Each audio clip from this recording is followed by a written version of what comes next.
ᱟᱵᱚ ᱥᱚᱢᱟᱡᱽ ᱛᱟᱞᱟᱨᱮ ᱟᱹᱰᱤ ᱦᱚᱲ ᱟᱹᱰᱤ ᱞᱮᱠᱟ ᱟᱠᱟᱨᱛᱮ ᱵᱟᱧᱪᱟᱣ ᱠᱟᱛᱮ ᱢᱮᱱᱟᱜ ᱵᱚᱱᱟ। ᱥᱚᱢᱟᱡᱽ ᱛᱟᱞᱟᱨᱮ ᱛᱟᱦᱮᱸ ᱠᱟᱛᱮ ᱟᱵᱚ ᱚᱠᱚᱭ ᱫᱚ ᱯᱚᱨᱤᱵᱟᱨ ᱵᱚ ᱪᱚᱲᱟᱣᱮᱜᱼᱟ, ᱯᱚᱨᱤᱵᱟर मुख्य ᱠᱟᱛᱮ ᱯᱚᱨᱤᱵᱟर ᱪᱚᱲᱟ ᱨᱮᱭᱟᱜ दायित्व ᱵᱚ ᱤᱫᱤ ᱟᱠᱟᱜᱼᱟ। ᱟᱨ ᱚᱠᱚᱭ ᱫᱚ ᱢᱤᱫᱴᱤᱡ देश ᱨᱮᱭᱟᱜ दायित्व ᱤᱫᱤ ᱠᱟᱛᱮ ᱪᱚᱲᱟᱣᱮᱜᱼᱟ। ᱟᱨ ᱚᱠᱚᱭ ᱠᱚᱫᱚ ᱢᱤᱫᱴᱤᱡ ᱫᱤᱥᱚᱢ ᱨᱮᱭᱟᱜ दायित्व ᱤᱫᱤ ᱠᱟᱛᱮ ᱦᱚᱸᱠᱚ ᱪᱚᱲᱟᱣᱮᱜᱼᱟ। ᱟᱹᱰᱤ ᱦᱚᱲ ᱟᱹᱰᱤ ᱞᱮᱠᱟᱛᱮ ᱪᱚᱲᱟᱣ ᱪᱚᱯᱲᱟᱣ ᱠᱟᱛᱮ ᱢᱮᱱᱟᱜ ᱵᱚᱱᱟ। ᱛᱚᱵᱮ ᱱᱚᱜᱼᱚ ᱱᱚᱣᱟ ᱪᱚᱲᱟᱣ ᱪᱚᱯᱲᱟᱣ ᱪᱟᱞᱟᱣ ᱨᱮᱭᱟᱜ ᱯᱨᱚᱥᱮᱥ इदी काते आबो बांचाव आकाना और ओना तलारे अब विभिन्न प्रकार सुविधा असुविधा एटकेटणे अडिगान साहाव लाहाव काते आबो चढ़ाव काते मेना बोना आबो आबो जीवन रे चेल लेका अड़ी आयमा लेकान समय रे हड़ को हिजुआ ओना हड़ को हिजुग दो विभिन्न आकारते आबो ठेन को सेटरोआ नोआ नोआ इदी काते गे तेहेन्या गालमारा मिट्टांग कहानी तलाते भाबो अभाव और प्रभाव नोआ को तलारे चेल लेका आबो सला जोड़ाते मेनाआ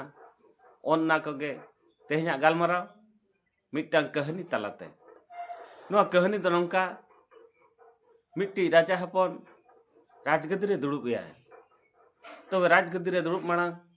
मिट्टांग गुरुतुल्य हर ठेन ज्ञान ᱧᱟᱢ लगित इदी केदिया राज मिट्टी राज हपन हपन ते जेतो बळे इदी केदिया गुरु ठेन एनखान गुरु कुली केदिया बाबू राजपुत्र अबिन राज सिंहासन रे दुड़ुब लेनखान अबिन चेत बिन चिकाया आज आज मेन किया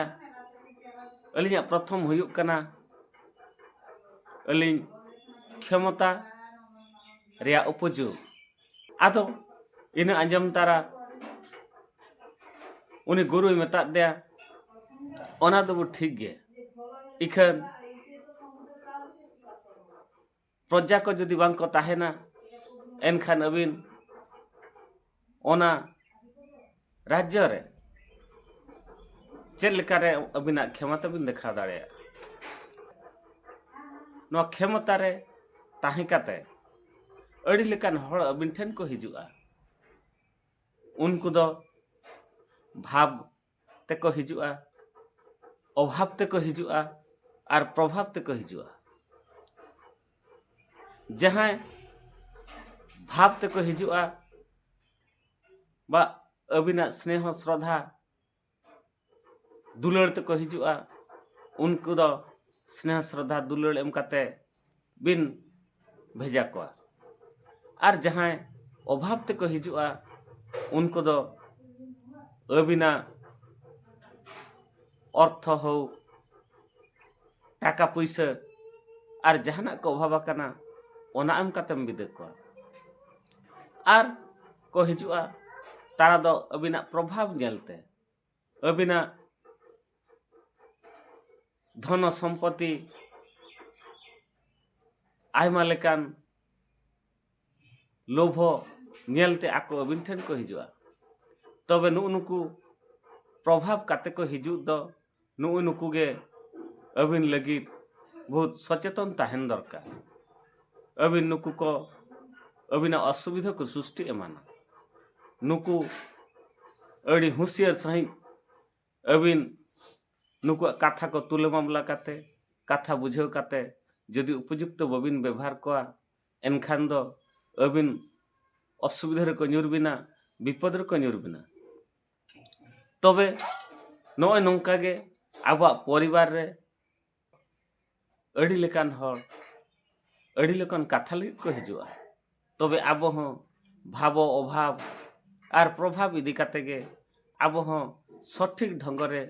जदि व्यवहार बाबो गान किया एमो बाबो गान किया एनखान आबा परिवार लगी हो ओना असुविधा सृष्टिया आबो सब बळे भावो अभाव और प्रभाव रिया ठीक उपयुक्त जगह रे जदि बो दह गाना मेन गाना एनखान ᱟᱵᱚ ᱦᱚᱸ ᱴᱷᱤᱠ ᱛᱟᱦᱮᱱ ᱥᱟᱶᱛᱮ ᱟᱨᱦᱚᱸ ᱟᱵᱚ ᱥᱟᱹᱭ ᱯᱩᱲᱤᱥᱤ ᱠᱚ ᱟᱹᱛᱩ ᱴᱚᱞᱟ ᱦᱚᱲ ᱠᱚ ᱴᱷᱤᱠ ᱵᱚ ᱛᱟᱦᱮᱱᱟ, ᱵᱟᱝᱠᱷᱟᱱ निज भीतर रे भाव अभाव और प्रभाव रिया नौका गे नेलोआ ओना को इदी कते तेहना गलमाराव मा तबे नवा कहानी तलाते जतो हर चेत सचेत बो नाम केआ ओना को अलिया चैनल तलाते कमेंट माध्यम तबे लैया मा तबे लाइक सब्सक्राइब